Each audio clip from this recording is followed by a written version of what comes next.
Hi and welcome everyone to another video on this channel. Today I'm gonna show you my watch list for GAMEWEEK 23 of Fantasy Premier League. So if you wanna see some interesting players, make sure you stay here. Okay, so as you can see from the screen, the first player on my watch list is no one else than Felipe Coutinho from Aston Villa. So yesterday we talked a little bit about the best differentials you can get from Aston Villa, but at the moment, as you can see, Coutinho is still a differential. His ownership is really low, just 4.1%, but obviously that's for good reasons, because the majority of people are trying to delay their transfer, trying to not make any early transfer, and that's a good reason. Obviously that's the best advice I can give you to in these crazy times. Yesterday another game from the Premier League was cancelled, Burnley Watford, so I think that you should wait as much as possible to get as many information as possible till the deadline before making your transfer. But that's one reason why his ownership is still pretty low, but I'm pretty sure that his ownership is gonna rise through the roof even if Aston Villa are not gonna have a double gaming. So another thing I really like about Coutinho is his price, 7 million. I think that FPL gave him a really nice price for what he can do on the pitch. Maybe he's a little bit too cheap, but only time will tell us how he's gonna play in the Premier League. Here we have his statistics from the past. Obviously he played just some minutes from Aston Villa, so he scored one goal, but yeah, I have to say that when he came in from the bench against Manchester United, Aston Villa looked like a much better team with Felipe Coutinho in the side, so that's a good sign. Obviously we all know that he wasn't the same player in the last few seasons, but as you can see, his XG statistics are pretty decent over the last years, 2018 to 2021. So this his underlying stats are pretty decent. He hasn't performed at his level, he hasn't performed like he did at Liverpool, but still he's an amazing player, and I'm pretty sure that if Aston Villa, obviously they signed Felipe Coutinho to play him, right? He's not gonna just sit on the bench. I think that he's gonna be a really important player for Steven Gerrard. We all know that Steven Gerrard played with Felipe Coutinho and he really rates him. So the fixtures, I don't really need to talk too much about the fixtures, are amazing for Villa. Everton, Leeds, Newcastle, Watford, Brighton and Southampton in the next 6 games is just an incredibly good run of fixtures. And also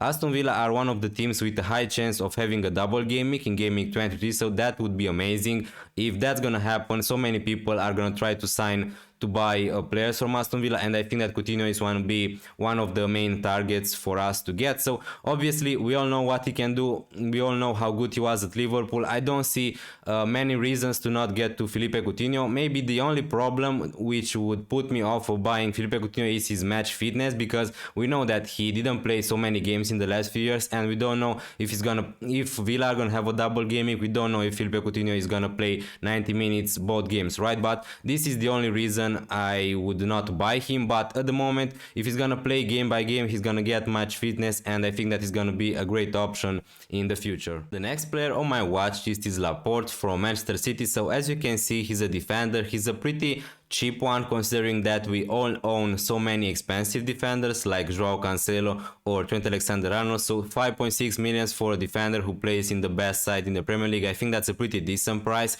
His ownership is still pretty low, just 6.1%. So as you can see, he's a center back, so he's not the most attacking defender like Joao Cancelo, let's say, but as you can see, he's a pretty attacking center back. He scored 2 goals this season, he got 2 assists, and what I really like about him, he got 22 goal attempts in the box, which is pretty nice for a defender. Honestly, he got 11 clean sheets this season, and he didn't even play all the games. So obviously that's the main reason why I really like Laporte. He plays for Man City. I don't really need to talk too much about them. Obviously everybody knows how good they are. They are the best defense in the Premier League, right? No debates here. So yeah, he got 11 clean sheets, that's amazing. He didn't even play all the games, and obviously the only problem is, I'm not saying that he's gonna play all the games 90 minutes for City, because we know that they can rotate even the defenders. Joao Cancelo pretty much play all the games, but Laporte in the last game he looked pretty nailed, so that's a good sign. I think that if I was to double up, to triple up on Man City, it would be with a double defense. I don't really trust the midfielders. I mean, you can go with Kevin De Bruyne or Foden, but I just prefer having one midfielder, and if you can,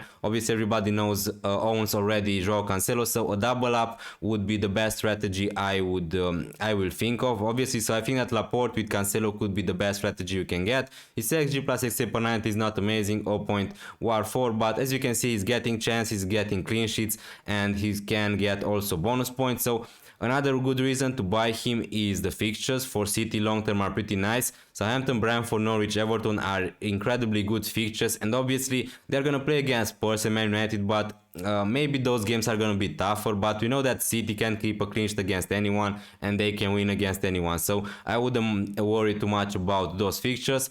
Obviously the only problem is if Aston Villa are gonna have a double game week, maybe you can say that Lucadini or maybe someone like Matty Cash could be a best alternative to Emerick Laporte for game week 23 in particular, but the thing is, yeah, I'm not saying that Laporte is gonna outscore Lucadini, but there is a possibility, right? So the thing is, I think that going with Digne or Matty Cash, if they're gonna have a double game week, is the best short-term option, but long-term having double Man City defense, I think that's gonna be a great strategy. Okay, so next up we have Rafinha from Leeds. If you watch this channel this season, you know how much I like Rafinha, and I can't wait to have him back in my FPL team at some point this season. So he's a midfielder, he's really cheap. I think that he's so underpriced by FPL for what he can do on the pitch and for what he did already this season, obviously. So I think that he's gonna be great value this season at that price, 6.5 million. His ownership is pretty decent, 50%, but that's for good reasons. So fair play to all the players who kept Rafinha through the bad fixtures. I think that he did really well in those. So yeah, as you can see, this season he got 8 goals, 2 assists. We know that Rafinha is a player who's creating chances, 37 chances created. He got 56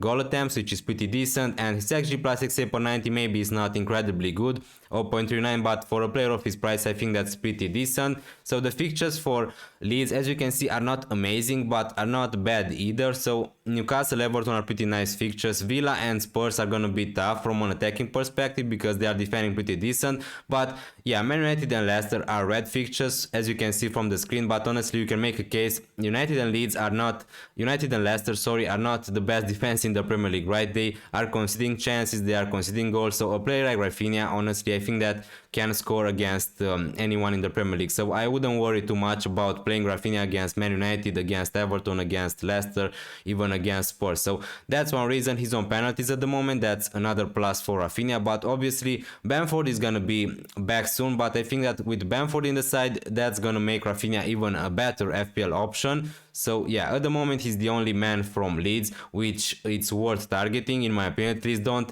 worry too much about Harrison scoring a hat-trick in the last game. He's not gonna score surely a hat-trick every game. So he's gonna play against Newcastle at home in Game 22, and I need to talk a little bit about that because Leeds can have a double game week in Game 23, and if that's gonna happen, I think that Rafinha is gonna be my main target for this game week, alongside maybe Lucadini and Coutinho from Aston Villa. The next player on my watch list is Lucadini from Aston Villa. So no surprises here. I'm not gonna talk too much about the fixtures because I already did so. In the next 6 games the fixtures for Villa are amazing. There's also a chance for Aston Villa to have a double game week in Game 23, but we need to wait as much as possible to see if that's gonna happen. And if that's gonna be the case, I think that Lucadini is gonna be one of the main targets for me and for most people in FPL. He's a defender, his price is really nice for what he can do on the pitch, just 5 millions, and his ownership is really low, also 5.1 millions, but I think that's gonna change till the deadline. So the statistics, you don't need to take that into consideration. He got 3 clean sheets, he's creating chances, but those statistics are from when he played for Everton, and I think that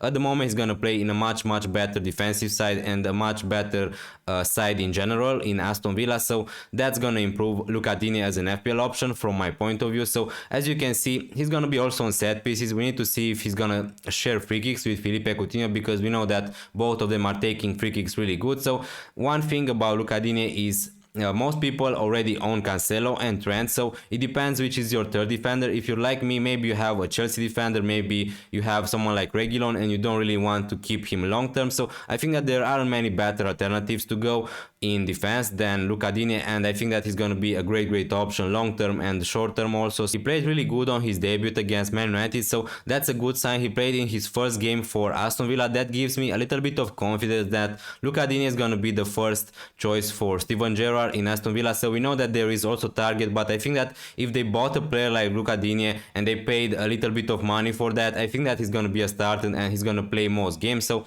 that's why I think that Lucadini could be an amazing pick. Yeah, he got the yellow card against Man United.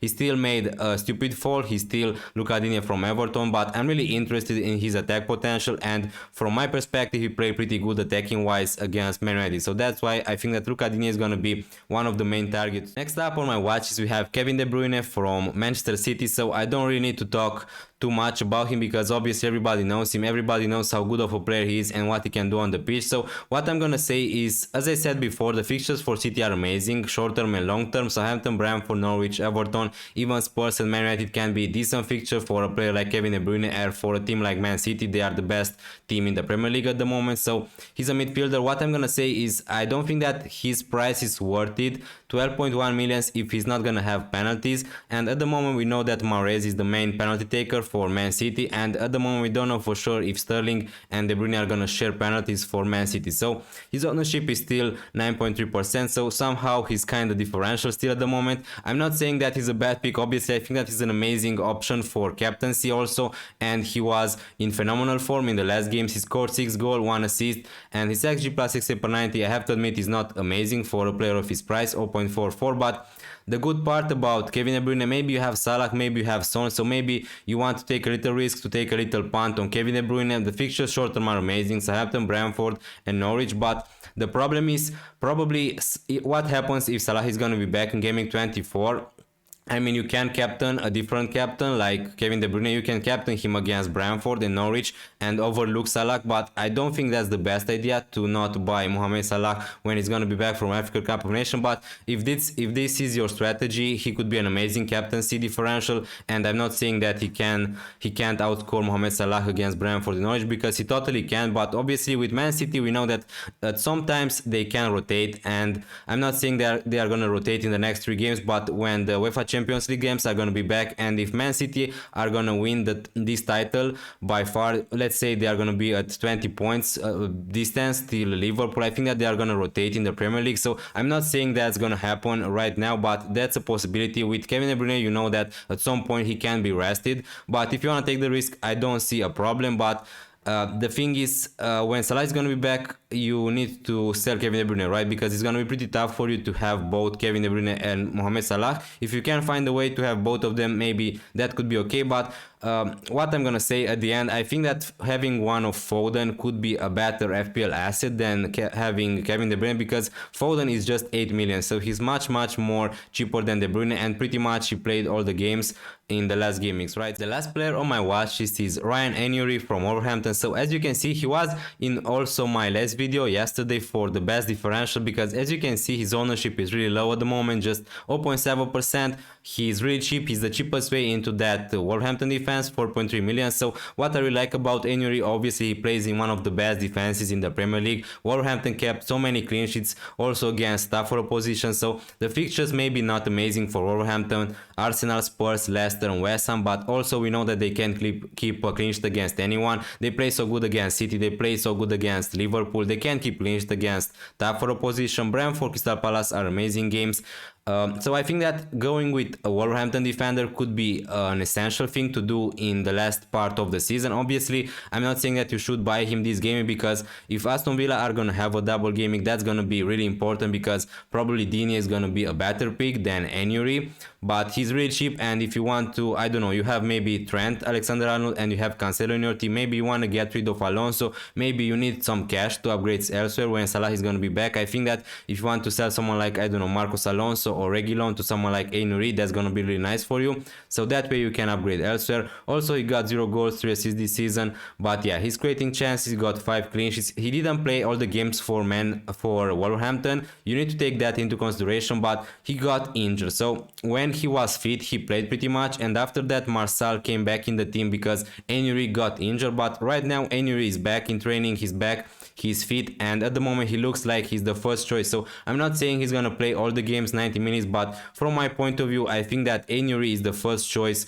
defender for Wolverhampton, and also he could be on set pieces, so I think that at that price he could be an amazing option for the future. Also, if you want to go more safe, obviously you can go with Jose Sa, the goalkeeper, or you can go with Cody. He's also cheap, 4.6 million I think, and if you want also some attacking threat, you can go for Nelson Semedo. But I think that Anuri is a pretty safe option at the moment, and I think that he's going to be a great enabler in the future. Thank you so much for watching this video. I really hope that you enjoyed it, and if you did, please consider leaving a like or subscribe to this channel if you're new around here. It would be really helpful for me and I really appreciate it. And also, please let me know about your opinions in the comments down below. See you next time. Check the mic and make sure it sound right, boys.